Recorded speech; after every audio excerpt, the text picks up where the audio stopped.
Hello बच्चों, let's read the question. Question says two blocks A 2 kg and B of 5 kg rest one over the other on a smooth horizontal plane. The coefficient of static and dynamic friction between A and B is the same and equal to 0.60. The maximum horizontal force F that can be applied to B in order that both A and B do not have any relative motion is. Four options given, we just have to talk. So बच्चों, यहां से अगर हम बात करें solution की, तो solution में सबसे पहले हम देखेंगे की कॉन्सेप्ट. तो अगर हम फ्रिक्शनल फोर्स की बात करें, that is F of F, मैंने लिख दिया है सफिक्स में एफ. तो ये होता है म्यू इनटू नॉर्मल फोर्स के. आपको पता है कि नॉर्मल फोर्स जो होता है वो क्या होता है, mg के बराबर. सो यहां से अगर हम फ्रिक्शनल फोर्स की वैल्यू देखें तो वो आपको मिल जाएगी म्यू mg के बराबर. अब यहां पे अगर हम क्वेश्चन के अकॉर्डिंग देखें तो क्या है कि एक ब्लॉक ए है और बी ये एक के ऊपर एक रखे हुए हैं. तो यहां पे एक फोर्स अप्लाई किया गया, दोनों जो है वो कोई भी रिलेटिव मोशन में नहीं है, उनमें कोई भी रिलेटिव मोशन नहीं है. तो अगर मैं कहूं एक्सीलरेशन जो होगा दोनों पे सेम होगा, और क्या होगा कि अप्लाइड फोर्स जो है ब्लॉक ए पे, अगर इसकी बात हम करें तो ये क्या होगा, एक ए जो है वो मूव नहीं करेगा ब्लॉक बी के रिस्पेक्ट में जब तक कि इस पे लगाया हुआ फोर्स जो है वो फ्रिक्शनल फोर्स से ज्यादा ना हो जाए.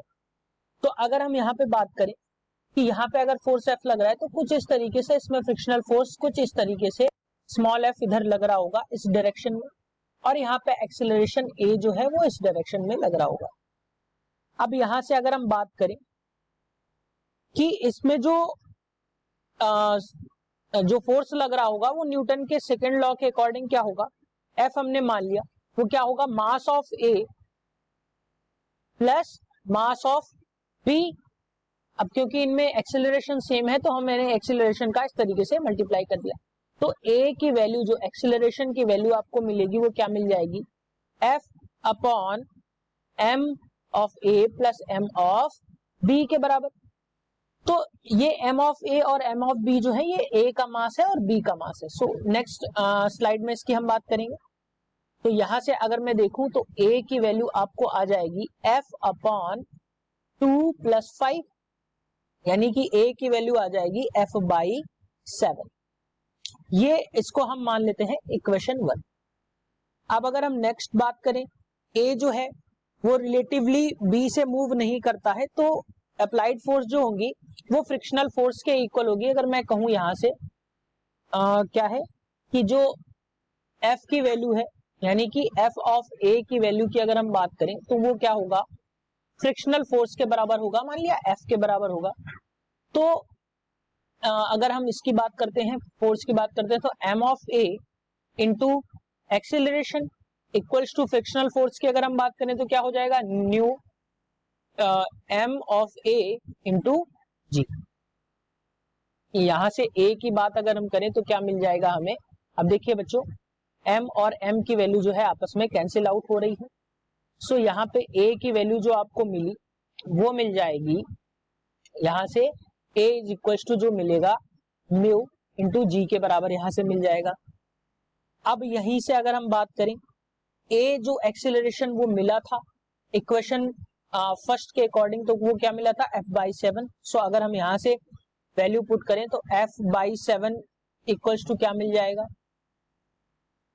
इक्वल्स टू मिल जाएगा म्यू इंटू जी के. तो यहां से अगर हम बात करें f की बात करें तो f जो है हमें क्या मिल रहा है, f equals to mu into G into 7 के, यानी कि 7 म्यू जी के वैल्यू हमें मिल रही है.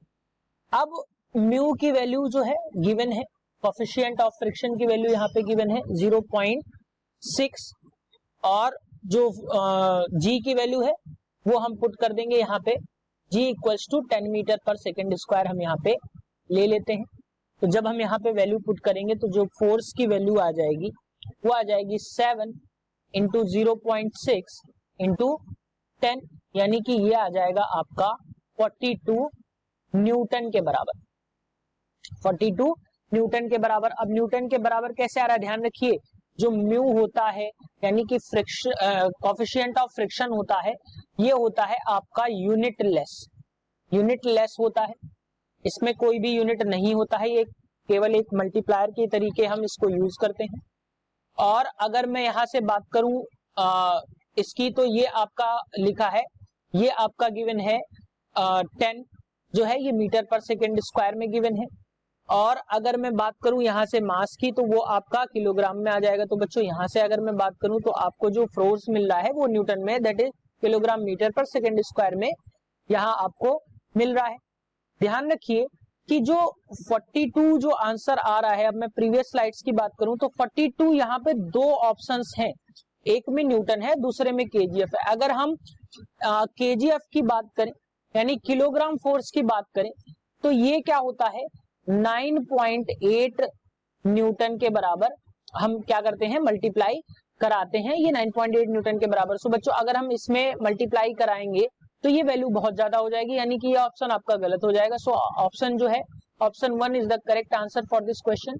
Hope you understood it well. Best of luck.